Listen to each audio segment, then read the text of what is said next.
SGC here, and today's movie review is The Wolverine. It's directed by James Mangold, who you might know from 310 to Yoma, Night and Day. You know Night and Day with like Tom Cruise and Cameron Diaz? Yeah, that director.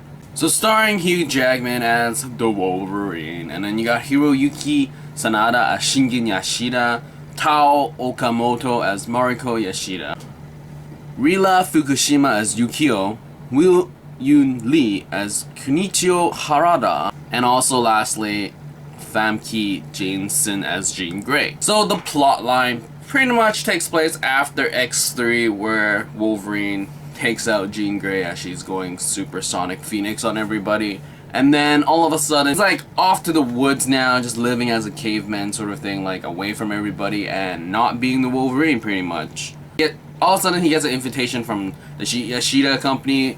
Pretty much it's like this dude that he saved back in World War II at Nagasaki's like nuke bombing. This dude that he saved actually becomes a super crazy like business tycoon, and he's dying, and he's like, dude, Wolverine, come back and say goodbye to me sort of thing. So he goes back, and then things happen, and then he sort of protects his girl, and then things happen, and things happen. Oh, and I forgot, there's a Viper, and I can pronounce her name. I'm gonna try it right now. Swatlana Kodachenkova. Yeah, she's this doctor that plays flings. So what did I like about this film? The action was pretty intense. There was some crazy over-the-top, like, just, I'm not sure if I'm supposed to take you seriously or I'm supposed to laugh at how ridiculous that looks. But overall, the hand-to-hand combat was pretty awesome. Wolverine is Wolverine.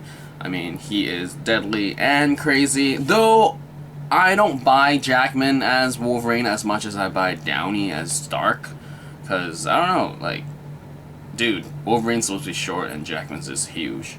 And you can see the comparison when they actually cast Mariko, who's pretty tall. I mean, that's the only reason why I think she got cast beside her acting chops. Because, I mean, she's a really tall Japanese person. And still, she's half a head and a little bit more shorter than Hugh.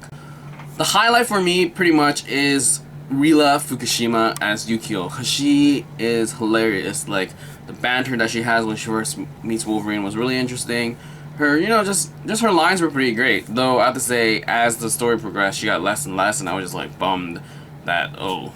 Though, Tao Okamoto as Mariko was pretty good as well, and I really enjoyed this whole Japanese thing, as they actually spoke Japanese, instead of, you know, just like, oh, we're in Japan, we can speak English, so every Japanese person just speaks English. But the fact that they spoke Japanese, and, like, there were sort of subtitled lines, and some weren't, it was pretty enjoyable, because it really embraced the whole Japanese culture, in the sense that, yes, just because you're a foreigner, I'm not going to speak to you in, like, full-on English because you're in the room, sort of thing. I guess the biggest thing for me is that I really hated Wolverine Origins, because that was just a horrible movie, despite the fact that it made so much more money than this film. It's just atrocious.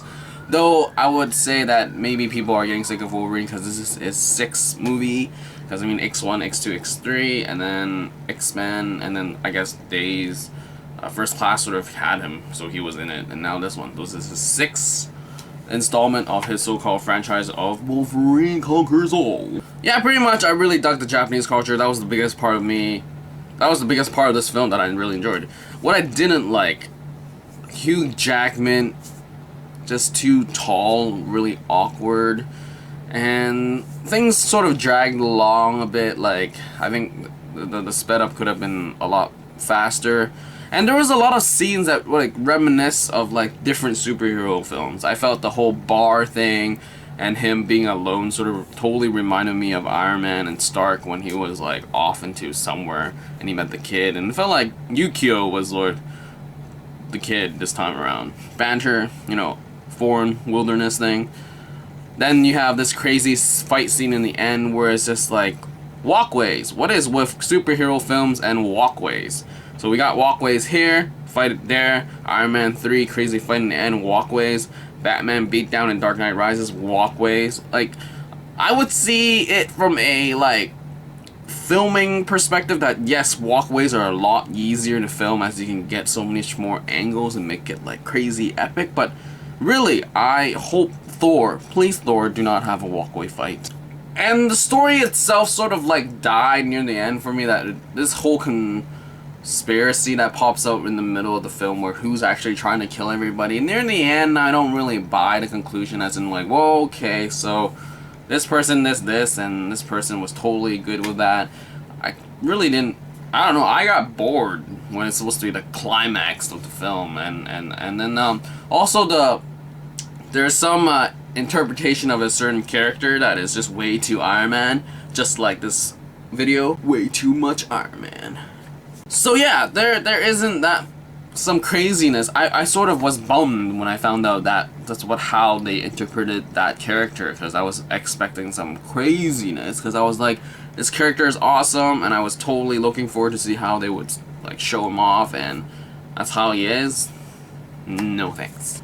And the post-credit scene, yes, there is a post-credit scene, even though now Fox is following the Marvel route of a movie. And post-credit scene, my thoughts on the post-credit scene, sure, I don't really care, because now you just really spoil that movie for me as well. So yeah, that's pretty much it. I mean, the good was the Japanese culture, a different side of X-Men that you probably wouldn't known if you weren't reading the comics, because you would never know that Wolverine from watching the movies actually go to Japan, because the Japan storyline is a legit comic book story, and I'm actually really happy that they brought it in, though I haven't read it myself because I'm a comic book noob, so I wouldn't know exactly how much they took from it or how much they actually didn't take from it, beside the setting.